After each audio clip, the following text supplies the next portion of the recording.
महानगरपालिकेची स्थायी समिती सभा प्रभारी सभापती अमोल उर्फ बंटी मासुळे यांच्या अध्यक्षतेखाली पार पडली।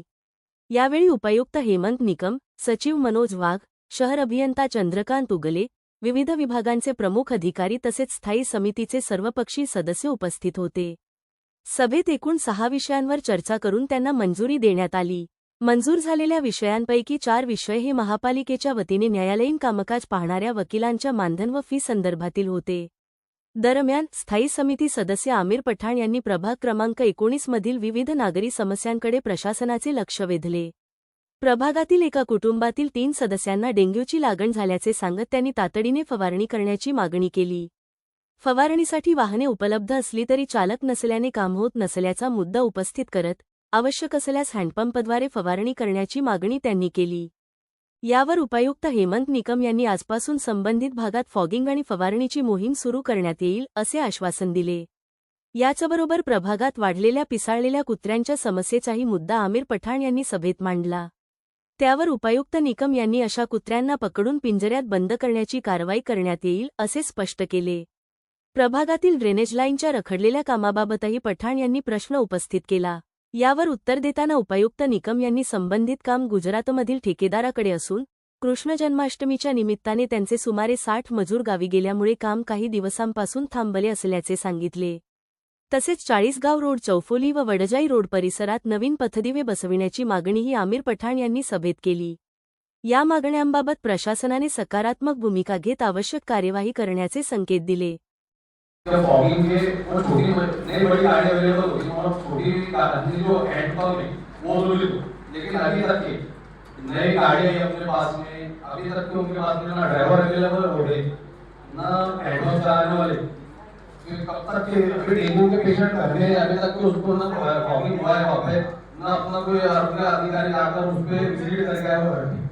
एक ही फैमिली में 3 पेशेंट ड्राइवर अवेलेबल है।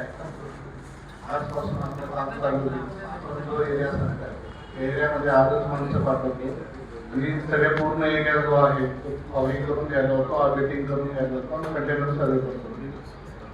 आप मेरे को पेशेंट जो है ड्राइवर अवेलेबल हो गया अत्यंत आवश्यक है। जैसा मैं डेंगू कुछ सारी बीमारी नहीं, इसका कुछ जीव हानि होने से पहले कभी अपन छोटा एक ऑपरेटर तो भी अपने पास अवेलेबल होना ना। 15 दिन पहले मैंने कॉल किया था। मी बघतो काय झालंय ते पार्सलांना पण विचारतो। आज पूर्ण यंत्रणा मी तिथे टाकतो।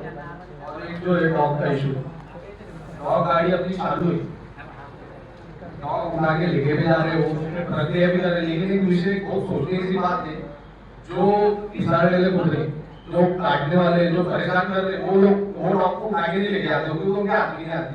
पालिका उनको बिल दे रही है हर चीज से, लेकिन सबसे बड़ा मुद्दा वो है कि जो आतंक फैला रहे जैसे रोडों पे बच्चों को काट रहे वो उनके हाथ में नहीं, तो उस पर बहुत ज्यादा ध्यान देना चाहिए अपने को। क्योंकि वो जो डॉग है वो लेके नहीं जा रहे, वो दूसरे डॉग का लेके गए प्रक्रिया उसकी, लेकिन जो बच्चों को काट रहे स्कूलों के पास में बहुत जगह पे, तो उसके लिए अपने को देखना पड़ेगा क्योंकि वो उनके हाथ में नहीं आ रहे। और ये जो अपने काम है टीम है जो कॉन्ट्रैक्टर के लोग हैं उनका जो काम है 10, 20, 25 एक टाइम पे उठाने का, जो मिला वो लेके चले जा रहे, लेकिन जो प्रॉब्लम दे रहे वो आज तक उठाए नहीं गए। उस पे त्यांना स्पष्ट सूचना दिलेल्या आहेत की जे अग्रेसिव्ह डॉग आहेत ना त्यांना सोडायचं म्हणजे जोपर्यंत ते नॉर्मल लेवलला येत नाही त्यांना सोडायचं नाही। त्यामुळे तुमच्या एरियात जर असेल ना मी तिथं पुन्हा एकदा पाठवतो, चेक करून घेऊ मी जो अग्रेसिव्ह डॉग वगैरे असेल त्याचं जर का ऑपरेशन झालेलं असेल किंवा नसेल झाले तर ऑपरेशन पण करून घेऊ आणि नसेल असं झालेलं असेल तर अग्रेसिव्ह असेल तर त्याला आपण काही दिवस पिंजऱ्यांमध्ये व्यवस्थित ठेवतो।